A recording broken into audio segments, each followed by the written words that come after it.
It's the Puck Walk Podcast with TJ Luckman and Andy Meyer. Hello and welcome to episode 3 of the Puck Luck Podcast. I am TJ Luckman. How are you all? Andy, how are you? I'm doing well. I'm doing even better now that I see we got this fancy schmancy new intro. Yeah, well, I have some time on my hands and I, have a radio studio that I can create these things at, so that helps me a lot. Yeah. Hey, that's awesome. Righteous. Yeah, Cool. Very righteous. So how we had a week off, and how was your week off? We took extravagant vacations, actually. Yes. We went. I went nowhere. I didn't do anything. It was a good week off. It's been kind of a crazy couple weeks. I got my band's putting out our EP right now. That's a shameless plug. That's right. Go ahead. Got a show on April 11th. Cause for a Hero is my band. Josiah Leroy, who is another Sabres blogger, is in it at Josiah D. Leroy. One of my best friends who's a Bruins fan, Josh Straight at 00912 is also in it. And we're playing the Forum on April 11th. Get at me on Twitter or Facebook for tickets. I can deliver. I'd love to see you there. Get a copy of the EP and buy a shirt with my cat's face on it. That's actually the number one thing I want to do is buy a T-shirt with your cat's face on it. Yeah, that's what I meant to do at the last show that you played. Yes. But no dice. Yeah. No dice. It is what it is. How would you do last week? How have you been in the last week? I was good. Last week was it was a busy week for me, so I decided not a whole lot happened last week where we had to do a podcast. So I just figured let's take the week off. I was in Aruba. Sure. It was a fun time. But yeah. No, now we're back. Now we're working. Everything is good to go. Everything is peachy now. Yeah. Including that great game last night. Ooh, crazy. Well, we'll get to that, right? Yeah. We'll get to the game. Don't worry, everyone who wants to hear about the game. We'll get there. 24 hours. Here's our post-game show. Yeah. And if you're listening to this game at some point over the next week or this podcast, the game we're referencing obviously is Sabres Yotes. The Arizona, not Phoenix, as I called them on the first episode numerous times. The home game. It was the home game. Yeah. Just so we can date this podcast here. Yeah. It was the home game against Arizona. The Thursday night in case you're game. listening on Tuesday of next week. You procrastinators. But before we get to that, you wanted to talk about the jersey contest, right? Yeah, the jersey contest over at Die by the Blade, they finally just opened up the first few submissions for voting. So if you can go over there and vote for as many as you'd like, actually, I think you can only do 2 at a time. But yeah, please go over and do that and just kind of show what Sabres fans are thinking about where they want the direction of the third jersey to go. I think that's a good starting point for that. I think it's a really cool, a really neat idea, and it got a lot of designing juices flowing for some people. I think that was nice. So, and from what I hear, they did get plenty of submissions. Really? Good. Yeah. I haven't seen any. I know that a few of them have been live yet. I have been kind of slothed with this process, and I have not yet seen any of the designs. I know you have already voted, right? There, in the yeah, first round. voted for 2 of them. So, Nice. there were some interesting concepts there. That's all I'm Okay. going to say. All right. But definitely go out and check that out. So, but that's all I have to say about that for now. Okay. All right. Cool. Yeah. So I mean, we don't have to promote. Hey, design, send in your designs. Now we just gonna say vote. Yeah. Just go vote. Go vote. Just do it. Make your voice heard. They're killing the turd burger. Maybe we got the next generation of not turd burger. Or maybe another turd burger. Who knows? So moving away from the jersey thing and kind of getting into the meat and potatoes. There's something I want to pick your brain about.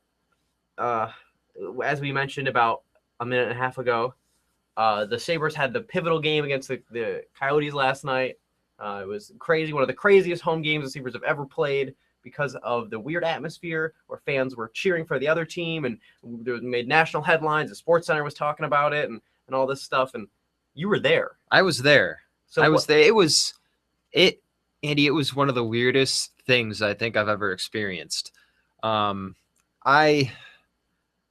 mean, I read a few accounts of it today, and they all had the right idea. Like, it started out like nobody was really sure what anybody was going to do. The first 10 minutes of that game were just silent, waiting for something to happen. Like, you could hear a pin drop in the arena, and then nobody was sure what to do. Everybody's kind of looking around. Like, there's a few Coyotes jerseys here and there. I had two buddies that were sitting in front of us that proudly wore Coyotes jerseys that are usually Sabres fans. I won't name names, but but yeah, it was interesting. And then the Coyotes scored their first goal, and you could just hear it already. Like, I think Matt Collar was the one that said, like, it wasn't that pronounced, but you could hear the arena like really cheer. Yeah. You could hear a few off in the distance. Like, you could hear there was an air of something waiting to come out after that first goal. And then it was just really weird. I looked at my friend who was sitting next to me, and he was just like, this is nuts. I've never been in a game's atmosphere like that. You know, the second period goes on. Oh, Ennis scores, and then the crowd reacts how, you know, the Sabres would normally score a goal. So, I mean, at the very least, you had people, you know, into that. You know, it's not just the Coyotes. You had people into the Sabres scoring goals, which is, you know, that's nice for a home arena where, you know, the fans are cheering you for scoring goals. I would hate if fans booed for that. I mean, that's their prerogative, though. That's kind of where my positioning on this.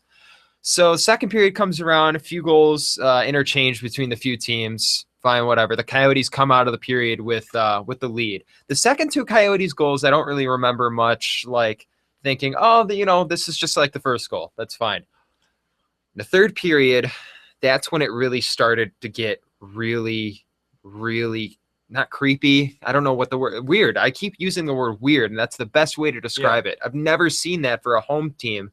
I've seen it at Leafs games, but Leafs games, they're Leafs fans. Yeah, it's not Sabres fans that are doing the right. Whereas this was like, I mean, there could be some super crazy Arizona fan that's driving up from Phoenix or Glendale. That's where they're based. Yeah. And just like cheering their heart out. And, you know, good for that guy if that was you. But this was mostly Sabres fans. And in the third period, like, we had people, the guy behind me the entire time was just frantic. Every time Phoenix got it out of the zone, Arizona got it out of the zone, like, he was like, all right, good. Like, clapping, like, all right, way to go. Mike Smith makes a save. Yeah, all right, good. Keeping it out. It's still 3-2. Gianta scores. And this guy's ticked. Everybody else is fine, but this guy behind me is ticked. And I just kind of wanted to turn around and be like, really? Like, I get it, but come on. Let's calm down here. Yeah, rein it in a little bit, there, buddy. And then the weirdest thing happened.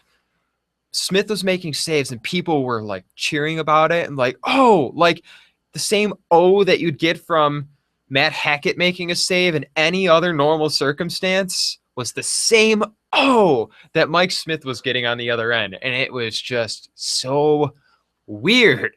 That's so bizarre. It was so bizarre. And the most bizarre thing that happened was in overtime when Mike Weber takes a penalty and the whole place erupts in cheering. Just like, woo, like, holy crap, this is really happening.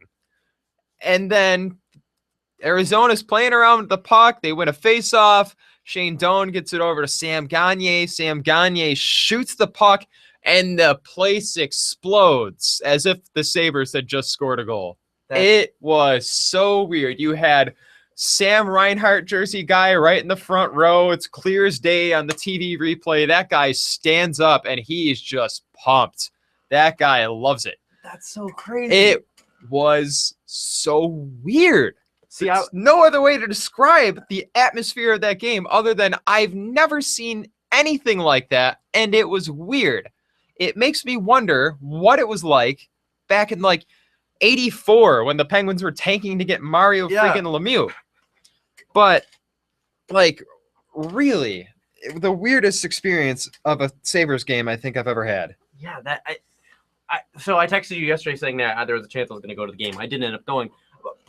I was kind of relieved when it came to fruition that I wasn't going to go, because a big thing that I was grappling with internally was, what would I do?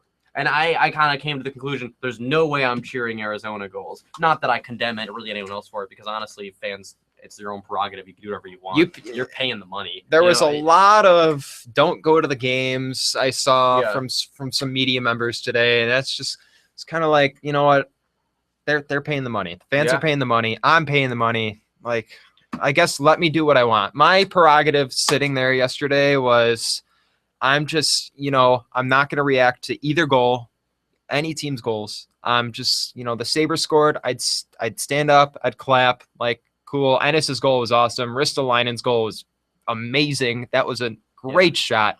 Yeah. I like Ennis's goal a lot too. I mean, that was a hockey goal. That was a real fundamental, show that to the youth players, because that's how you. Also, the check that Pat Kaleta threw in the first period. I know Kaleta catches a lot of crap, and rightfully so, because he gets suspended and he's plays on the edge. But he threw an open ice hit in the first period, man. And they tried to fight. Then he had to answer. Yeah, answer I'm for so it. Happy that they didn't fight. By the way, I'm so happy he didn't fight for that, because I'm so, like everyone else, I'm so sick of players having to stand up for good hits.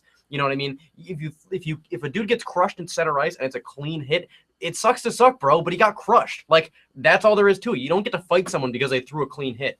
Anyways. Well, you get to, but it's just, I don't like it. If you want to fight somebody for that was a really nice hit, let's grapple. Like, yeah, but that doesn't make any sense. I know it. Someone. I know it's your boy's fault for not keeping his head up. You know what I mean? Not Kaleta for coming through and crushing him with a great hit. At the same time, that player might not have seen the play, and he just sees his teammate sitting on the ice, and it's just like, oh, well, I guess I got to be a good teammate. Go fight the guy.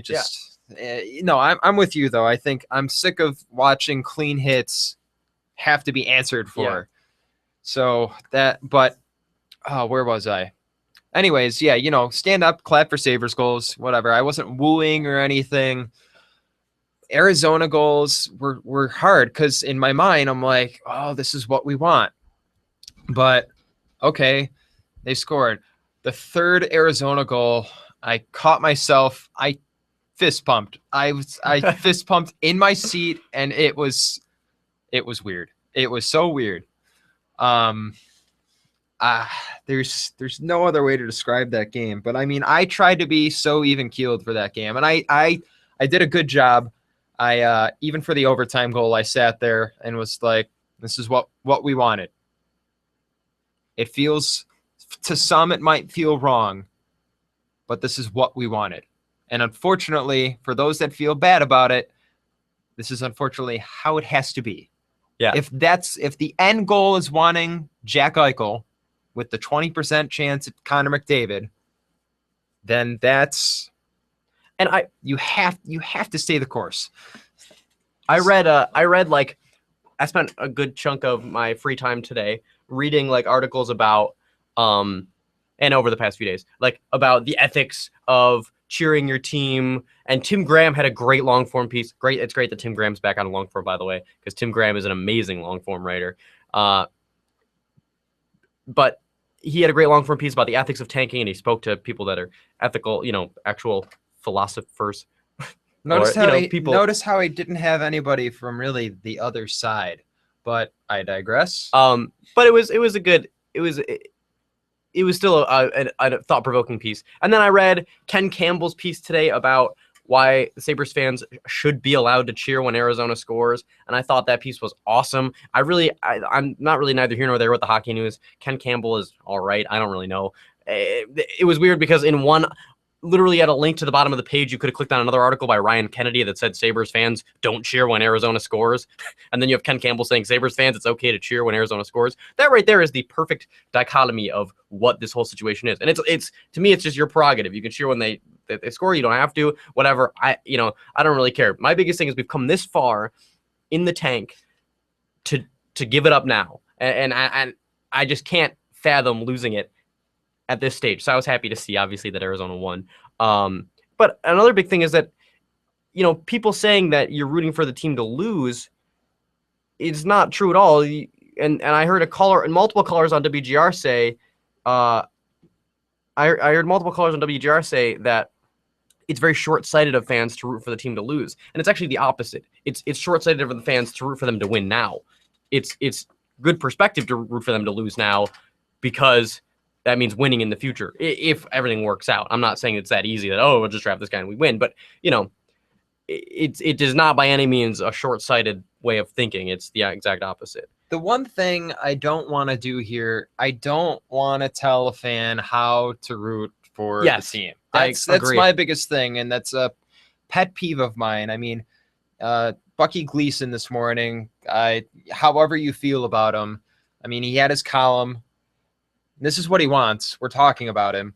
Yeah, But, you know, he came up with a line that because these people want to lose, he calls us losers. He calls the people that want to lose for the greater good losers. Like, who are you? Who are you Yeah. to say that?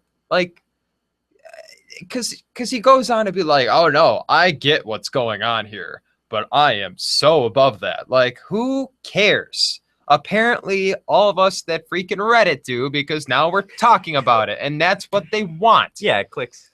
But it's not even clicks. What they want is engagement. They want Yeah. to see people talking about it on Twitter. Like clickbait is a thing. But the thing that the money makers really want to see more than clicks, they want to see people talking about it because that's how they know they got the message across. but that's the biggest thing. But the reason they want to see people talking about it is because it boosts the brand, and then it makes more people click on their website. Right. It's all one big vicious cycle. That's the But thing. you get the So point. That's why, anytime you talk about like branding and stuff like that, it's always to relate back to how you're making money off of it. But this is digressing into Nobody stupid things. Yeah. Nobody cares about this. So well, you can make that argument probably for the whole podcast. It is what it is. But I mean, it's just there was an interview after the game where the players were kind of distraught, specifically Mike Weber. And first of all, there's a great irony in Mike Weber being pissed off at Sabres fans because, I mean, what have we been doing for the past since he got into the league but be pissed off at Mike Weber? So I guess it's kind of like, hey, man, now you know how it feels when, your fans don't show up, just like how you don't show up consistently. No. Or, like, how does it feel? I don't want to pile on Mike Weber here. I don't but either. It's pretty funny that he was the mouthpiece for that. Yeah, that's what I'm getting Like at. Gianta was like, oh, we still have great fans. There's fans that cheer, whatever. Ted Nolan was just like, I don't know, ask it. It stinks for the players, but I was focused on the game. I wasn't paying attention. Like, all right, Ted, that's fine. But in walks Mike Weber, and you know what? Bless his heart. Mike saying something about it is only gonna get people more ticked off about it. Like, you mean well, I get it, but we're in this position because of your combined efforts with other players who are no longer here. You just happen to still be here. You're part of the old regime. You're part of the old guard. There's a change in that, and you're still here, and you've never seen that, and I get it, but you don't get it. And you might even get it, but by saying something that just tells me that you don't get it, you don't care to get it, you only want your short-sighted goal of winning your 8 games left in the season. That's fine, but I mean, and I guess that you got to respect that to an extent too, because I mean, he's a player and he has a resume, and so now he can. Other teams can look at him and say, well, when the wheels were falling off for the Sabres, there's Mike Weber standing up for the team and saying, we're going to go out and compete. And other teams want to see that, I'm sure. But good for Mike Weber. Yeah. But here's the thing. The team will always stay here. Mike Weber will not always stay here. He'll either be traded, he'll either sign as a free agent somewhere else, or he'll retire in like 10 years. I doubt that last one.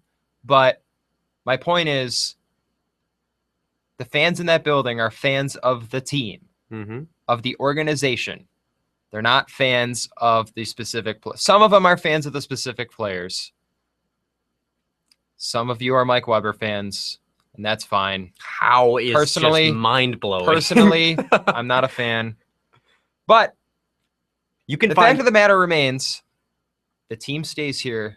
Mike Weber is free to go other places. That's the bottom line here. And if the fans want to cheer for the greater good, that's their prerogative. If they want to do the short-sighted thing and it's like, oh, I want to see wins now, I mean, fine. I mean, I can say that you're wrong.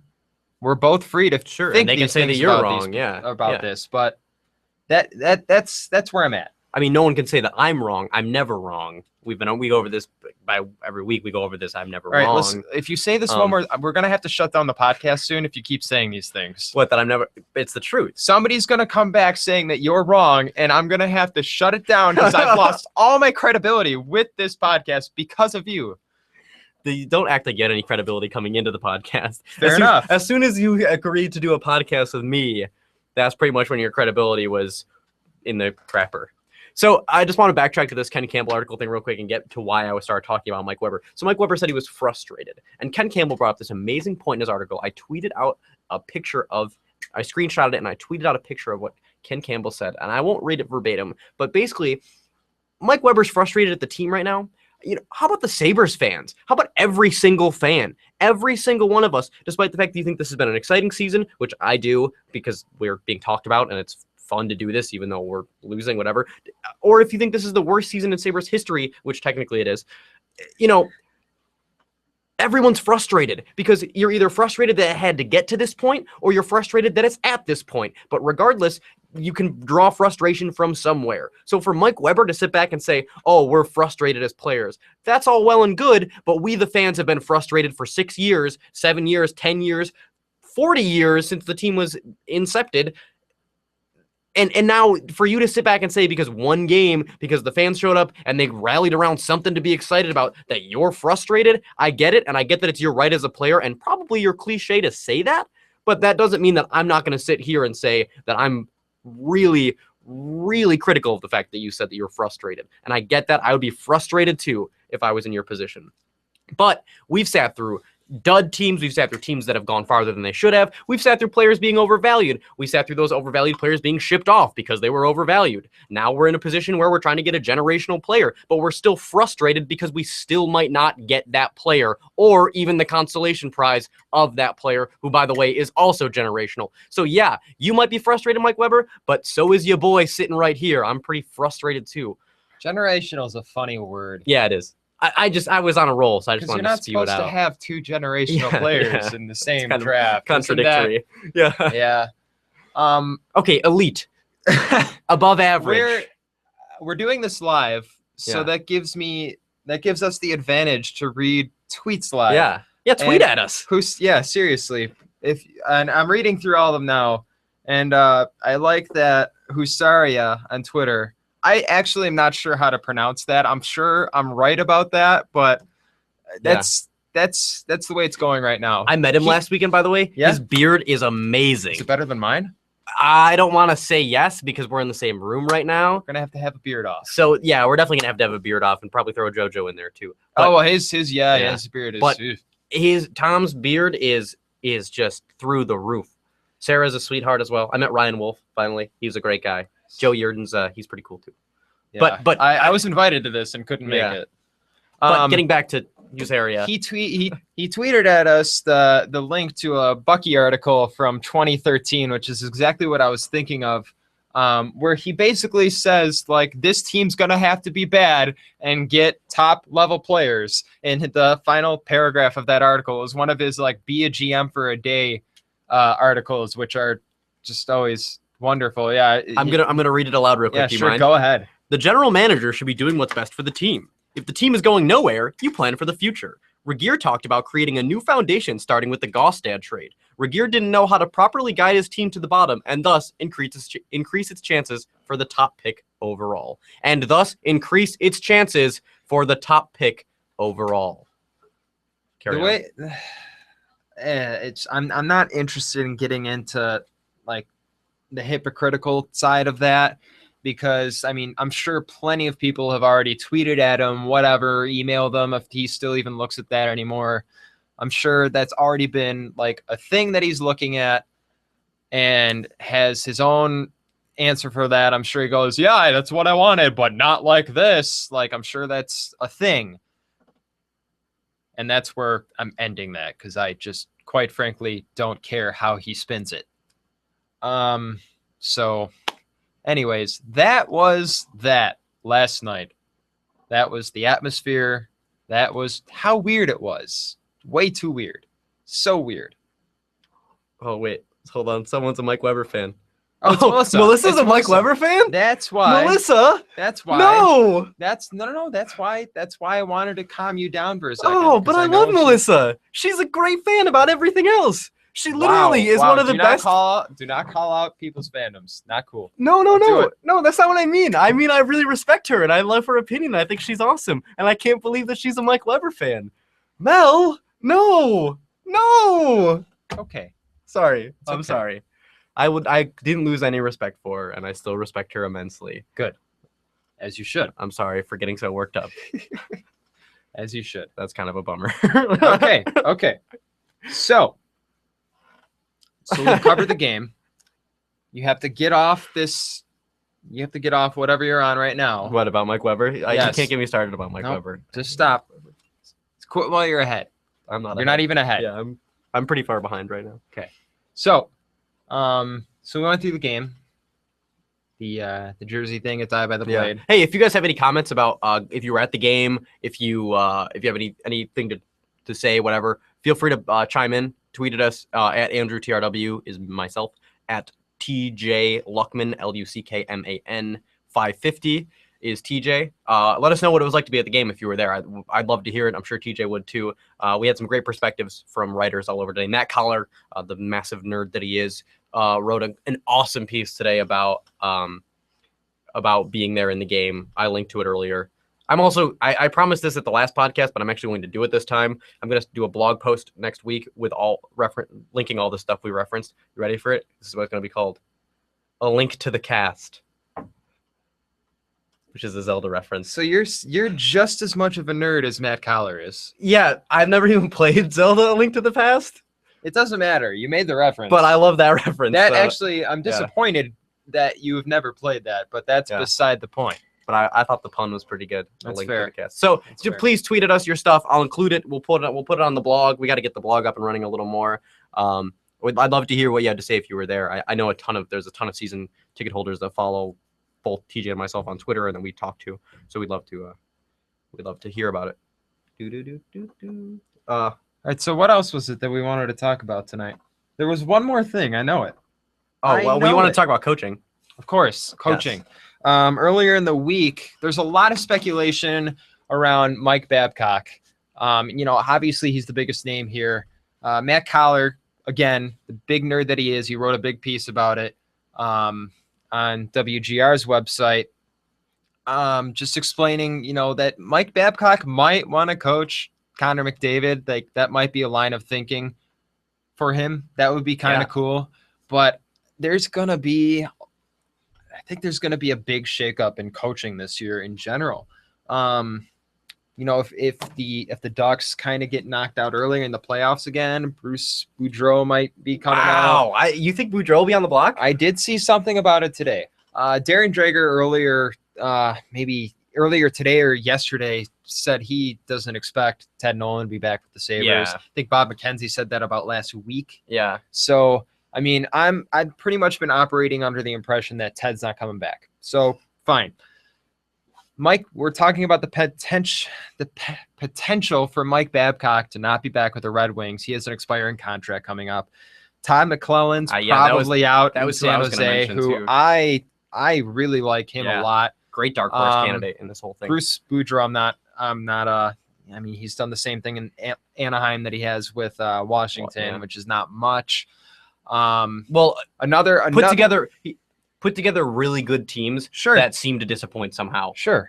Not put together, but could coach really good teams that look like world beaters at times, and then just figure out a way to not be good enough. Right. So sorry. So I'm thinking he's going to be available. Of course, there's the wild card of Dan Bilesma still not having a job, which I'm actually surprised like a coach didn't get fired just to bring him in. That was my thinking as well. He's not my ideal coach based on what he did with the Team USA in the Olympics last year. That kind of really opened my eyes to what kind of coach he was. Yeah, well, okay, hold on. So you're gonna throw him out the window for coaching the Olympics and not for what he brought to the table in the NHL? Well, in the NHL, like he had a really good team that he changed the dynamic with. Yeah. So he went his first year in the NHL, he won a Stanley Cup, And then since then, he's been having trouble getting past the second round. Yeah, that's true. So, But he did run into some terrible goaltending as well. oh, sure, Marc-Andre Fleury is freaking horrible. But at the same time, I mean, in a day and age where we've pretty much resigned ourselves to the fact that you can probably win with an above average goaltender at this point. I mean, Corey Crawford's won a Stanley Cup. Antti Niemi was really good, but I'd consider him above average when he won the cup. Michael Leighton was a Stanley Cup contending goalie, if you will. Yeah. God, I forgot about that. Yeah. So I mean, Jonathan Quick. The Blackhawks won the cup that year. Yeah, Niemi, and then Yeah. Crawford won it in Mhm. 2014. Oh my God, Niemi Leighton. Yeah, right. Oh, that God. might have been the worst Yeah, that's like the worst example. goalie matchup ever. That's like that's the marquee example of like riding hot goalies through the playoffs. Right, but at the same time, people will use that to be like, "Oh, you don't need a good goalie at all." It's That's just like not that true. is the outlier. Yeah. That is the Yeah. outlier of all outliers. But that's beside the point. We're talking about coaches that might Yeah, be I know, available I know, next yeah. year. Sorry. Dave Tippett's another guy I'm looking at too. Oh, interesting. From Arizona. Yeah, but he's so boring. Yeah, he's boring. He wins games. He won a lot of games in Dallas. He makes Yeah. average goaltenders really good, except for this year. Like Mike Smith Yeah. was really good for like 2 or Yeah. 3 years. Marty Turco might not have ever been good if it wasn't for him. I'm just saying. Yeah. So I mean, there's going to be a lot of big name coaches out there, I think, and I think that's really interesting for Tim Murray as he goes to hire his actual choice of Yeah. a coach. Now, in the past, when we would talk about things like coaching searches and stuff like that, I mean, this is the first real coaching search that the Pagulas are doing as Sabres owners. And I don't really like to draw too many parallels between the Sabres and the Bills as far as the Pagulas go, because it's totally apples and oranges from an entire organizational structure. But the Pagulas did just show, but I'm going to do exactly what I said I don't normally do. The Pagulas just went out and got the big name guy that they wanted to get in Rex Ryan. Right. And when it was coming out that Mike Babcock was going to leave, was considering leaving Detroit, I know that the timeline worked for the Sabres because we're going to need a coach. Ted Nolan is out the door, whatever. You know, I know that the timeline worked, but I just didn't see it happening. I just didn't, for whatever reason, I was like, yeah, Babcock's not going to come here. Well, there's a few things you can consider about Babcock. Him and Tim Murray worked together Yes. when Babcock was in Anaheim. So when they both were in Anaheim. So, I mean, that's a thing. And then you have to consider his other options. He has the opportunity, more than likely. Okay, it's pretty much definite. He'll have the opportunity to coach in Toronto Yeah. if he wants to. I don't know why anybody would want to coach in that environment. Maybe is the best word without using swear words at this point. And I'm going to answer that question right now. And Hugh Seria just asked it. Tom just asked it on Twitter as well. Why would you want to coach in that environment? Because what happens if you succeed? right, you're a god. And who doesn't want that chance? I mean, Mike Babcock, he's done it. He won cups in Detroit. He took he's gotten more out of rosters. I'm not saying it's going to happen next year if he takes over. I'm not saying it's going to happen in 2 years. But if he is the Canadian golden boy who takes over in the hockey epicenter and rises up above this, the media sucks, the team sucks, the management sucks position, and coaches them to the Stanley Cup, he's immortal. Dude, that's like, he's done it. He's like What else can you do? He's won golds in the Olympics. That's it. He's like Jim Harbaugh from Yeah. San Yeah. Francisco. Yeah. He leaves and everybody hates everybody else. Like the whole place became utterly insane. Exactly. Yeah, you're right. It spirals out of control. But that's why. Why would you want to coach in Toronto? Because what if you make it work? What if you're that good? And That's- maybe he is that good. Also, he's like that's what Ron Wilson said. And now Ron Wilson will probably never ever coach in the NHL again. Yeah, because he keeps throwing players under the bus. Yeah. He's kind of almost becoming that like senile old guy that doesn't have a filter. And I'm not saying Ron Wilson's old. I'm saying that's what he's becoming like. No, He's he's just old. like losing his filter. He's old too. He's pretty old. That's a thing. That's fine. I bet he listens to this podcast, so I'm afraid to call Ron Wilson old. All right, you can do it, but I'm not going This to. podcast is a pretty big deal. Yeah, So I've got like 9 listeners, and I love them dearly. right. They're awesome people. So And I think my mom might be a listener too. I thought she was one of the 9 you were referring to. The toxicity is so bad, so overhyped though. That's what Tom says. I don't know, man. I still say coaches don't care. They want to win. And if he can go and do the ultimate win, what else is there to do? Like I have like this golden idea in the back of my brain that like Pat Kane will win another cup with Chicago. And they'll be like, all right, I've done everything I can here. Let me go to Buffalo and win a cup with them. It's like the same idea as that, but with a coach and the Toronto Maple Leafs. Also, that Kane thing will never happen. Since you mentioned Kane, I mean that you just pretty much guaranteed it's not going to happen. Yeah, it wasn't going to before I mentioned that. There you go. So I just see Buffalo as a good opportunity. Oh, I think it's a great opportunity. I mean, obviously we're biased here saying that.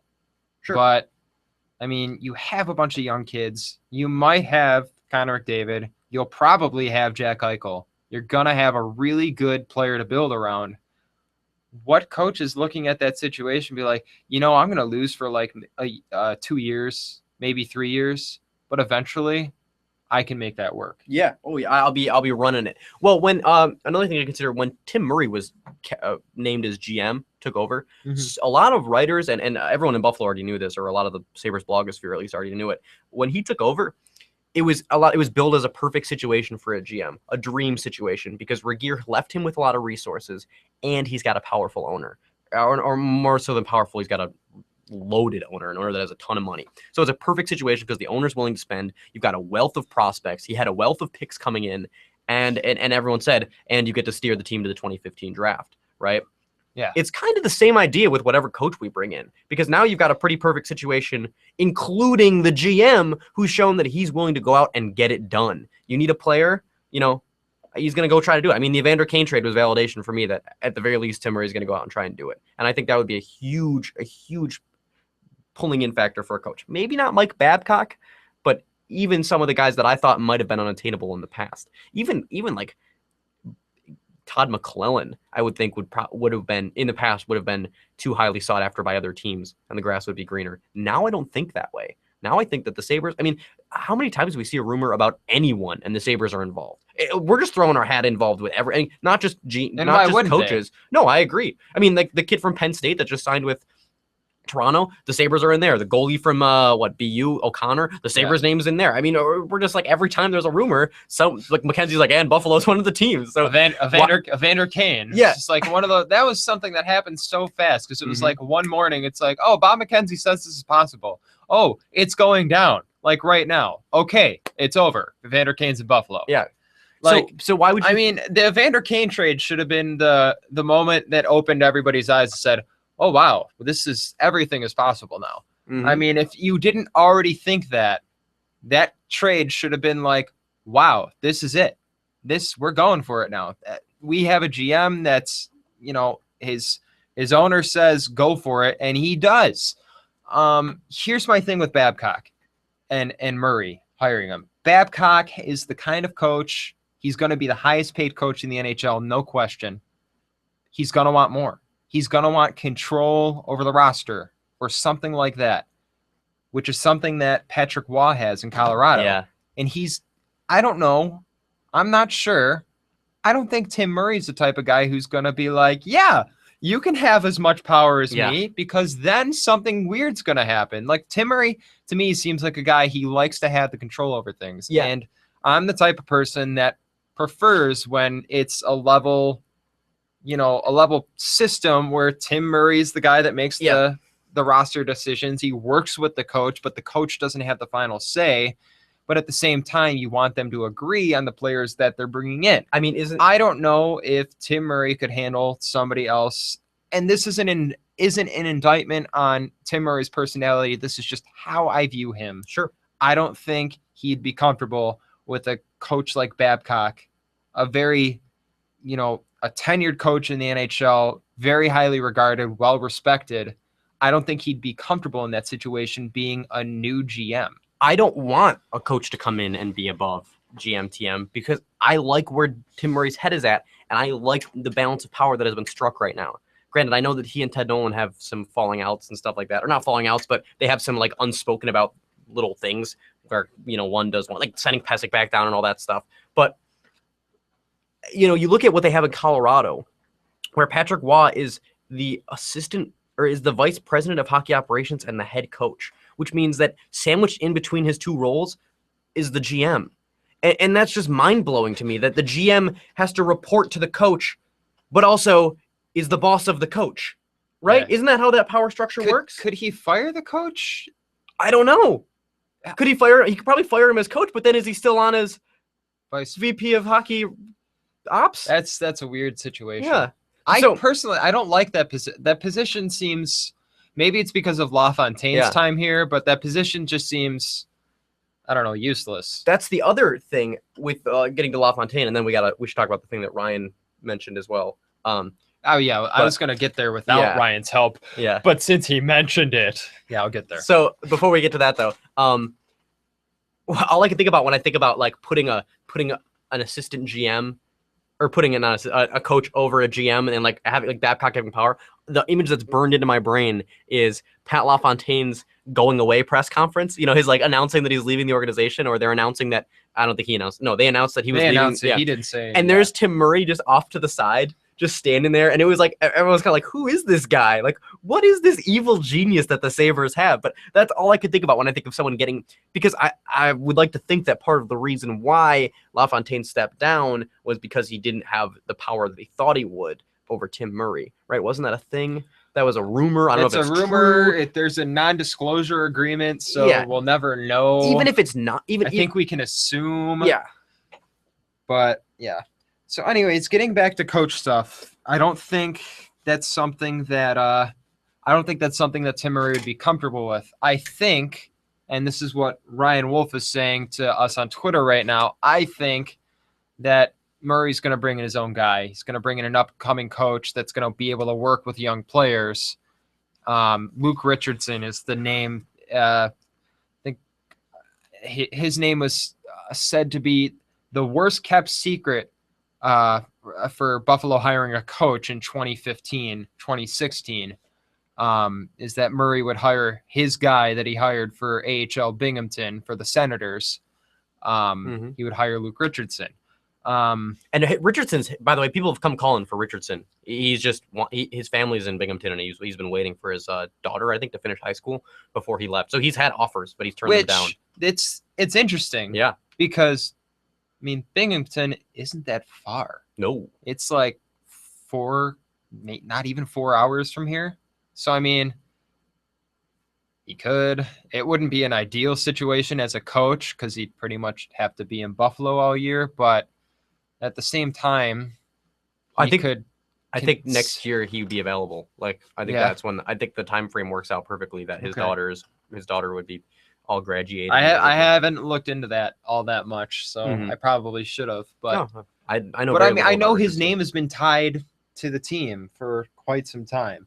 So it's an interesting. This whole thing is interesting. I love this year. Sure. This year, it's been a blast. it's been the weirdest year. When we get It's spiked some intense, crappy arguments that I hate. we should shelve that that specific discussion and talk about it late because A, we're gonna run out of stuff to talk about eventually. Sure. And B, when it gets to the end of the season, I think a thing that we should definitely touch on is how really amazing these last 2 years have been. Not necessarily fun, not they have been fun, but just I was how- going to say I think it's yeah, been very it's been fun. a blast. But how crazy these last 2 years were and how atypical they've been for any other year. I mean, even if you just look at the fact that we're talked about in the national media. But I don't care about that. no, I would be lying to you if I said I did. I'd be lying to you if I said I didn't, because I do care about it and I have for a long time and I make no bones about it. But if you look, getting back to the coaching stuff, Hey, one thing that Thomas Vanek hit 20 goals tonight. Just in case you were wondering. Tyler Ennis is gonna hit 20 goals soon too. So I mean, whatever. Well, if he gets into the game on Monday, Yeah, that's true. because he did get hurt last night. Sorry, go ahead. No, so the only other potential thing I could see having issues with Richardson, again, I know they're gonna want it to be a GM TM guy, a Tim Murray guy, and I know the Pagulas really like Tim Murray, or at least that's how it seems. The Pagulas make no bones, or at least make no qualms about the fact that if they want the big guy, they're gonna go get him. Yeah. Or they're going to try to. I mean, look at the whole Rex Ryan situation with the Bills again. This, again, it's apples and oranges as far as organizations go, but Look you at can free look at how they're agency. running a team. Yeah, free Look at agency, the Bills whatever. free agents. But yeah. So the only thing that I could see potentially being an interesting thing coming down the line, or a bit of a controversy, is what if Tim Murray says, I want to bring in Luke Richardson, and the Pagulas say, we want to take a serious run at Babcock. We're going to go after Todd McClellan. Like, let's go get these big name guys and make a run at it. What happens then? I think because it's been paradise right now with Tim Murray. It's all been like daisies and roses, and he's like really hasn't caught much criticism from everyone. What happens then? There's enough that goes on in organizations, not just hockey or sports, just general businesses, where I'm pretty sure Tim Murray is a smart guy, and he could probably get away with, yeah, I talked to Babcock. He doesn't want to come, or which probably gets dicey when Terry Pegula decides to invite Babcock to Buffalo for dinner in his private jet. Yeah. But I don't know. I think Pegula's smart enough to know.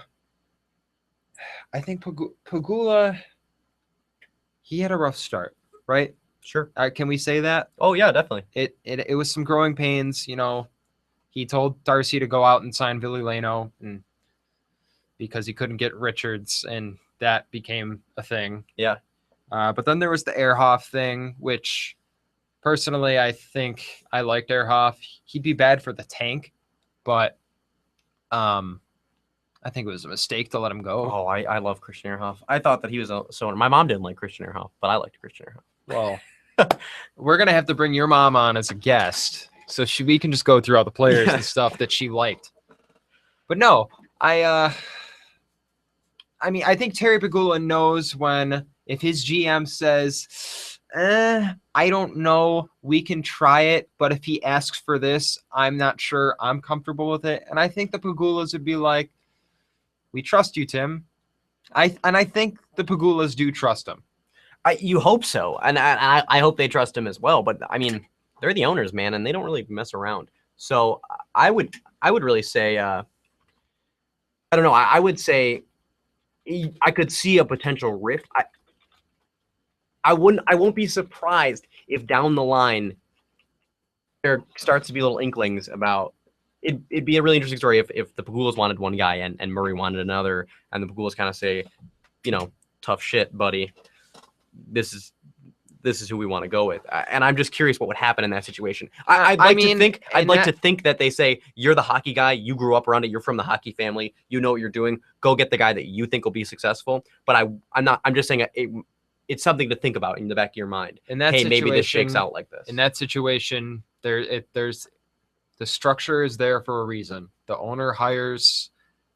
He's the owner. Yeah. If he says that, if he wants to be quote unquote meddlesome, that's his prerogative. But then you can always get back to the old Ted Black standby quote. The Pegulas hired me to talk. Oh, so you could say that about Tim Murray. The Pegulas hired Tim Murray to make the hires. To do the hockey. The hockeying of the things. Please pass the wireless mic. Please. In press conferences. Pass the wireless mic. Yeah, so the coaching thing is going to be a really interesting thing that shakes out. I'm not surprised at all that Ted Nolan will be gone or could end up being gone. I just want to get to another point real quick. Something that's been on my mind that I wanted to talk about last week, but we didn't have a podcast. My fault. I'm sorry. No, it's okay. Last thing. Last topic. This isn't exactly news, but front offices tank, benches don't. Front offices tank, benches don't. Tim Murray built the team to fail. Ted Nolan's not trying to win in spite of him. He's just trying to win. Sorry, I turned your mic off because we've heard this 1,000 times already.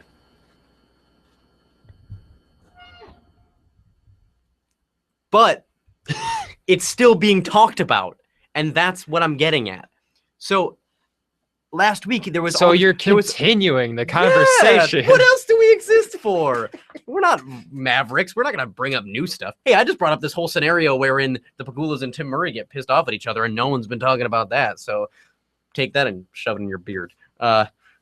It might get stuck in there. I don't know. Anyways, view. I just wanted to touch on that because there was talk last week of, Ted Nolan's trying to win in spite of Tim Murray or to spite Tim Murray. No, he's trying to win because he's got a resume and the dude's trying to keep his job. So I just wanted to throw that out there because, that's a thing. And I'm just frustrated with it. It's just one of those cliches or not cliches. It's just one of those tired phrases. So front offices tank, benches don't. And anyone that suggests otherwise is flat out wrong. Okay. I think that's a good place to end. I think you're right. Okay. Follow- Thanks. No. You go ahead. Follow TJ on Twitter at TJLuckman550. Follow me on Twitter at AndrewTRW. Stay posted. Look out for a link to the cast. It'll be up this week, hopefully. Yeah, I can't beat that. I think I got to shut it down here now. Thanks for listening, guys. Yeah, thank you. And to all of us, to all of you that interacted, we really appreciated that. So if we can get that going, we should probably, really get a concrete time for this, not just put it out there all willy-nilly. And But- maybe promote it a little bit. I do this thing in my full time where I work in a department called promotions. So maybe I could figure out a way that we can promote this. Anyways, really appreciate you guys listening. If you're listening back on record, again, I really appreciate everybody who listens to this. It's just something that we do in our spare time, but we really enjoy doing it. So if you have the mental fortitude to listen to us for like an hour, like really hats off to you. Thanks. Really. Thank you very much. Thank you. We're happy to get it going. Good night, everybody. This was the Puck Luck Podcast. We will be back next week.